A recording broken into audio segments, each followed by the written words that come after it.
ఓం మహాగణాధిపతయే నమః. ఓం గురుభ్యో నమః. ఓం శ్రీమాత్రే నమః. పరమేశ్వర స్వరూపమైనటువంటి జ్యోతిష, వాస్తు మరియు ఇతర అనేకమైనటువంటి శాస్త్రములను మనకు అందించినటువంటి మహర్షులకి నమస్కారం. హయగ్రీవ హయగ్రీవ హయగ్రీవేతియో వదేత్తస్య నిస్సరతే వాణీ జన్హుకన్యా ప్రవాహవత్. అరుణాం కరుణాతరంగితాక్షీం ధృతపాశాంకుశపుష్పబాణచాపాం అనిమాదిభిరావృతాం మయూకైః అహమిత్యేవ విభావయే భవానీం. శ్రీమాత్రే నమః. ప్రేక్షకులకి లలితాంబిక అమ్మవారి యొక్క అనుగ్రహం పరిపూర్ణంగా కలగాలని మనస్ఫూర్తిగా కోరుకుంటూ మనం ఈరోజు చెప్పుకోబోయేటువంటి టాపిక్ ఏమిటి అంటే, ప్రతి కుటుంబంలో కూడా తల్లి, తండ్రి, పిల్లలు కావచ్చు, అన్నదమ్ములు కావచ్చు, మేనమామ కావచ్చు, అలాగా ఒక రిలేషన్స్ అనేవి ఉంటాయి.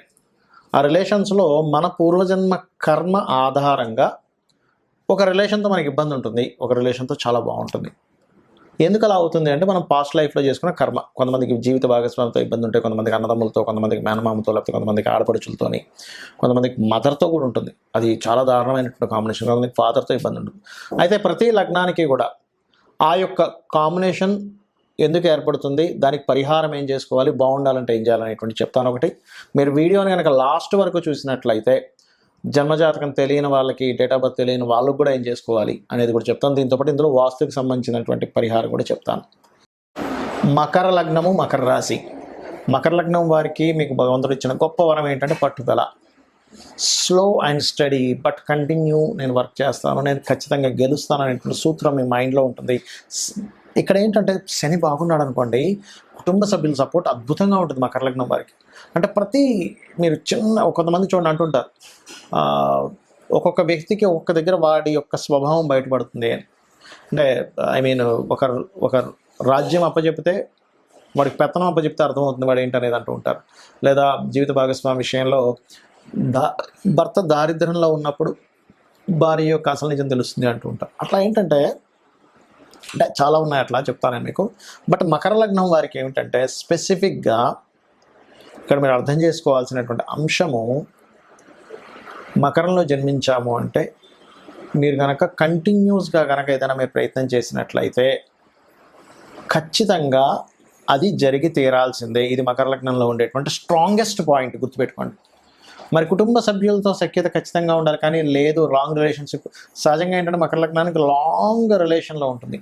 ఎట్లాగా? కుటుంబ సభ్యులతో చాలా కాలం కలిసి ఉండాలి, ఇట్లాంటివన్నీ జరుగుతాయి. కానీ కుజుడు శని గనక పాడయ్యాడు, కుజకేతువులతో ఉన్నాడు, అక్కడ దెబ్బతింటుందండి. మరి అలాంటప్పుడు ఏం చేయాలి? కలిసి ఉండాలంది, కానీ ఇట్లాంటి కాంట్రవర్సీస్ వస్తున్నాయి అన్నప్పుడు కుజకేతు గ్రహాల దగ్గర దీపారాధన చేయాలి. మరి ఈ మకర లగ్నం వారికి ప్రత్యేకంగా గురు సంబంధించినటువంటి కొంత దోషం ఉంటుంది, మూడో ఆధిపత్యం వల్ల. దానివల్ల ఏమిటంటే మిస్కమ్యూనికేషన్స్ జరుగుతూ ఉంటాయి, గురువులతో కావచ్చు, పండితులతో కావచ్చు, ఆర్ కొంత విభేదన జరుగుతూ ఉంటుంది. అప్పుడు అంటే నిజంగా జరిగింది అనుకోండి అట్లా, అంటే ఇన్ కేస్ నా ఉద్దేశం ఏంటంటే, థర్డ్ అండ్ లార్డ్షిప్ వల్ల ఒకవేళ ఒక్కోసారి అది బాగుంటేనేమో జరగదు, శుభగ్రహంతో కనెక్టివిటీ అయింది. అదే మకర లగ్నానికి శుక్రుడితో పరివర్తన అయింది, శుక్రుడితో కనెక్టివిటీ ఏర్పడింది, గురువుతో ఇంకా మీకు ప్రేమ ఉంటుంది, అన్నదమ్ములతో ప్రేమ అనేటువంటిది ఉంటుంది ఎక్కువగా. బికాస్ ఆఫ్ గురువు అన్నదమ్ములకు కారకుడు అవుతాడు ఇక్కడ థర్డ్ లార్డ్షిప్ వల్ల. కానీ అదే గురువు పాడయ్యాడు అనుకోండి కొన్ని కేసెస్లో, అక్కడ మాత్రం ఇబ్బంది ఇస్తాడు. అంటే శుభగ్రహాలతో కలగకుండా ఇబ్బంది.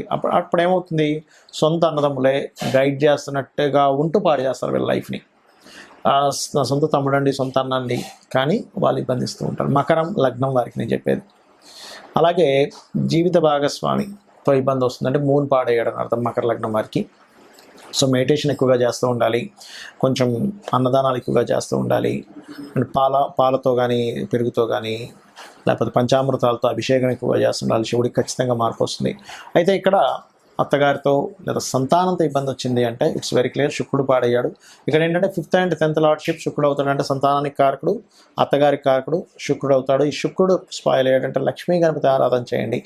ఆరాధన అంటే ఇన్ సెన్స్ స్తోత్రం పఠించడము. మరి అదే ఆడపడుచులతో కనుక ఇబ్బంది వస్తుంది అంటే ఇట్స్ వెరీ క్లియర్. ఎలా వస్తుంది అంటే చెప్తా చూడండి. ఒక పెద్ద మొత్తంలో మనీ కానీ, లేకపోతే ఏదైనా బిజినెస్ రిలేటెడ్ డీల్స్ వల్ల కానీ, బంధువుల్లో గాసిప్స్ వల్ల వస్తుందండి ఆడపడుచుతో వీళ్ళకి విచిత్రంగా. మరి అట్లా వస్తుందంటే మీ బుద్ధులు పాడేయాలని మీరు అర్థం చేసుకొని విష్ణు సహస్రనామాలు చేసుకోండి, అనే విధాలు బాగుంటుంది. ఇక్కడ ఒక విషయం గుర్తుపెట్టుకోండి, మనకి జన్మ జాతకం ఎంత ప్రభావితం చేస్తుందో రిలేషన్స్ విషయంలో వాస్తు కూడా అంత ప్రభావితం చేస్తుంది. అయితే ఇది ఏ దిశను చూసుకోవాలి? ఇక్కడ పర్టికులర్గా సోషల్ కమ్యూనికేషన్స్ లేదా ఇంట్లో ఉండే వాళ్ళందరి సఖ్యతని చూసుకునేటువంటి దిశ తూర్పు. ఎందుకండి తూర్పుకి అధిపతి ఎవరు? తూర్పుకి సూర్య భగవానుడు అధిపతిగా చెప్తూ ఉంటారు. అలాగే ఇంద్రుడిగా చెప్తూ ఉంటారు. మన ఇంద్రియాలు, ఇంద్రుడు అంటే ఎవరు? మన ఇంద్రియాలకు సంబంధించిన ఇంద్రుడు. మనం కనుక ఒక రిలేషన్స్ని కరెక్ట్గా మనం అర్థం చేసుకుంటూ ఉంటే అందరూ కలిసి ఉంటారు. సూర్య భగవానుడు ఎందుకు ఇచ్చారు తూర్పుకి అంటే, తూర్పును ఉదయించేటువంటి సూర్యుడు అనే కాకుండా సూర్యుడు న్యాచురల్ ఫిఫ్త్ లార్డ్, అంటే ఒక బాధ్యతగా ఉండేటువంటి ఒక అడ్మినిస్ట్రేషన్ చేసేటువంటి లక్షణం ఉన్నటువంటి గ్రహం సూర్య భగవానుడు. ఈ తూర్పు భాగం కనుక మీకు మీ వాస్తులో పాడైంది, ఖచ్చితంగా ఏమవుతుంది? ఇంట్లో రిలేషన్స్ పాడవుతాయి. తల్లికి తండ్రి, తల్లికి కూతురికి, తండ్రికి కొడుకుకి, వీళ్ళందరితోనే ఏదో ఒక డిస్టర్బెన్స్ అనేది క్రియేట్ అవుతుంది. మరి దీనికి ఏమిటి పరిహారం? It's very clear. తూర్పు భాగంలో లైట్ గ్రీన్ కలర్ ఉండేలా చూసుకోండి, రెడ్ కలర్ రాకుండా చూసుకోండి, ఇట్లా కొన్ని ఉంటాయి. సో ఫస్ట్ ఆఫ్ ఆల్ ఏంటంటే మీరు లైట్ గ్రీన్ కలర్ పెట్టుకొని అక్కడ మీరు చేయవలసినటువంటిది ఏమిటి అని చెప్పి చూసుకున్నట్లయితే, పర్టికులర్గా మీరు రాముడి యొక్క పట్టాభిషేకం బొమ్మ ఒకటి పెట్టండి. ఇది అయితే మరి ఇందులో మళ్ళీ రకరకాల వేరియేషన్స్ వస్తుంటాయి. అట్లాగా భార్యతో పడట్లేదండి అంటే ఆగ్నేయము నైరుతి కూడా పాడైందని మీరు అర్థం చేసుకోవాలి. అలా కాదండి, మాకు కొన్ని మనీ మ్యాటర్స్ వల్లే ఎక్కువ ఇబ్బంది వస్తుంది, ఇంట్లో రిలేషన్స్తోని కొత్త అవకాశాలు ఇంట్లో ఉండే వాళ్ళ వల్ల నేను ఇబ్బంది పడుతున్నాను అన్నప్పుడు, ఎవరైనా బంధువర్గంలో మేనమామ, మామయ్య వీళ్ళ వరుస వల్ల వస్తుందంటే కొంత నార్త్ కూడా పాడవుతుందని అర్థం. మదర్తో నాకు ఎప్పుడు ఇబ్బంది వస్తుందంటే, మీ జన్మ జాతకంలో ఖచ్చితంగా తల్లికి కారకుడైన చంద్రుడు అండ్ ఫోర్త్ లార్డ్ పాడయ్యాడు, దాంతోపాటు వాయువ్యం కూడా పాడైందని మీరు చెక్ చేసుకోవాలి. అప్పుడు ఏమవుతుంది? వాయువ్యానికి అధిపతి చంద్రుడు కాబట్టి మదర్తో వస్తూ ఉంటుంది ఇబ్బంది అనేటువంటిది. అదేవిధంగా అన్నదమ్ములతో ఎక్కువ గొడవ వస్తుందండి నాకు, సౌత్ ఖచ్చితంగా పాడవుతుంది, ఎందుకంటే సౌత్ కారకుడు కుజుడు, చెక్ చేసుకోండి. అయితే ఇక్కడ జన్మజాతకం లేని వాళ్ళు కూడా చేసుకోవాల్సింది సూర్య నమస్కారాలు. ఒకటి, సూర్య భగవానుడి దగ్గర దీపారాధన చేయడము, అదేవిధంగా ఆదిత్య హృదయ పఠనం చేసుకోవడం, ఇవి ఖచ్చితంగా పాటించాలి. మరొక విషయం ఏంటంటే, ఇక్కడ మీ పర్సనల్ చార్ట్లో పర్టికులర్గా ఇప్పుడు మనం ఒక్కొక్క లగ్నంతో చెప్తూ వచ్చాం. సో మీ పర్సనల్ చార్ట్లో పర్టికులర్ లగ్నానికి ఆ యొక్క కారకుడు దేని ద్వారా కంబస్ట్ అయ్యాడు, దేని ద్వారా సపోర్ట్ అయ్యాడు అనేటువంటి దాన్ని ఫస్ట్ ఆఫ్ ఆల్ మీరు చూసుకోవాలి. ఆటోమేటిక్గా అది చూసుకొని దానికి సంబంధించిన దానం ఇవ్వడము, మంత్రం చేసుకోవడం చేస్తే ఖచ్చితంగా ఫలిస్తుంది. అయితే అందరికీ కూడా ఒకటే మాట చెప్తాను, ఇది ఛాలెంజింగ్గా చెప్తున్నాను. మీకు ఎటువంటి ఇబ్బంది ఉన్నా ఫ్రెండ్స్తో కావచ్చు, జీవిత భాగస్వామితో కావచ్చు, ఎవరితోనైనా మనకు ఎక్కువ శత్రుత్వాలు అవుతున్నాయి ఇంట్లో వాళ్ళతో బయట వాళ్ళతో, ఒక్క 10 నిమిషాలు సూర్య భగవానుడిని చూస్తూ ఇలా పట్టుకొని ఓం మిత్రాయ నమః, 100% శత్రువు కూడా మీకు మిత్రుడు అయిపోతాడు. అరే ఇంత ఎందుకు నేను గొడవ పెట్టుకుంటున్నాను, వీళ్ళతో నేను ఎందుకు గొడవ పెట్టుకుంటున్నాను, ఒక రియలైజేషన్ వస్తుంది దాని ద్వారా. అలాగే ఇక్కడ ఇంకొక విషయం ఏంటంటే, మీకు దగ్గరలో గోశాల కనుక ఉన్నట్లయితే గోవుకి వెళ్ళి ఆదివారాలు ప్రత్యేకంగా గోధుమ రవ్వ తినిపించండి.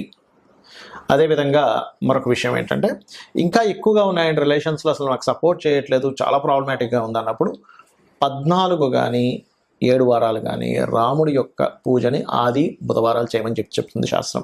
సో రామదేవుడి కథ చెప్పుకోవడం చేసుకోవాలి. ఇక్కడ నేను చెప్పేది ఒకటే, మీ జన్మజాతకంలో ఎటువంటి దోషం ఉన్నా గుర్తుపెట్టుకోండి. ధనం రావట్లేదు అనుకోండి, రిలేషన్స్లో ఇబ్బంది ఉందనుకోండి, ఉద్యోగం లేదనుకోండి, వ్యాపారం సరిగ్గా సాగట్లేదు అనుకోండి, కంగారు పడక్కర్లేదు. చాలామంది ఏంటంటే, అమ్మో నాకు ఇట్లా అయిపోతుంది కాబట్టి నా జాతకంలో ఏదో సర్పదోషం ఉందనో, లేకపోతే ఇంకోటి ఏదో ఎల్నాడ్స్ నడిచిపోతుంది కాబట్టి నా జీవితం ఇట్లా అయిపోతుందని అనుకోవద్దు అని చెప్తా. ఎందుకంటే ఒకటే గుర్తుపెట్టుకోండి, మీకు ఎన్ని ఇబ్బందులున్నా మనకి శాస్త్రాల్లో చెప్పినటువంటిదే ప్రామాణికం. దేవి భాగవతంలో సాక్షాత్ అమ్మవారే చెప్పినటువంటి అంశం నేను మీకు ఇప్పుడు చెప్పబోతున్నా. ఏమిటది అంటే, మీరు గనక ఈ ప్రకృతి ఏమిటి, ఈ విశ్వం ఏంటనే ఒక రియలైజేషన్ కనుక అయితే, లలితాసహస్రనామాలు మొత్తం కూడా రియలైజేషన్. ఈ ప్రకృతి అంటే ఎవరు, ఈశ్వరుడు అంటే ఎవరు, అమ్మవారు అంటే ఎవరు చెప్పేది లలితాసహస్రనామాలు. కనబడుతున్న ప్రతి వస్తువు ఈశ్వరుడు, అందులో ఉన్నటువంటి శక్తి అమ్మవారు అని మీరు రియలైజ్ అయ్యి అమ్మవారిని నమ్ముకొని, నాకేంటి మా అమ్ముందని ఎలా నమ్ముతాము, చంటి పిల్లవాడు అమ్ముందని ఎలా నమ్మి హాయిగా నిద్రపోతుంటాడు, అలాగే నాకేంటి అమ్మవారు ఉంది అనేటువంటి భావనతో ఎవరైతే నిత్యము లలిత చేసుకుంటూ, లలితాసహస్రనామాలు చేసుకుంటూ, ప్రకృతిలో ఉన్న ప్రతిదీ ఈశ్వర స్వరూపంగా భావిస్తూ వాళ్ళ పని వాళ్ళు చేసుకుంటూ వెళ్ళిపోతుంటారో, పక్కవాడు అదంటున్నాడా, లేకపోతే ఈ సొసైటీ ఇలా మారిపోతుందనా, లేకపోతే ఇంకోటి అవుతుందనేటువంటి ఆలోచనలు పక్కన పెట్టి మన బాధ్యత మనం చేసుకుంటూ అమ్మవారిని నమ్ముకుంటూ వెళ్తున్నారా, మీ యొక్క తలరాతని అమ్మవారే మారుస్తుంది అనేటువంటి శాస్త్రంలో ఉన్నటువంటి పచ్చి నిజం. కాబట్టి ఇది ఫాలో అవ్వండి. ఆ లలితాంబిక అమ్మవారి యొక్క అనుగ్రహం మీరు పరిపూర్ణంగా పొందాలని మనస్ఫూర్తిగా కోరుకుంటూ శ్రీమాత్రే నమః.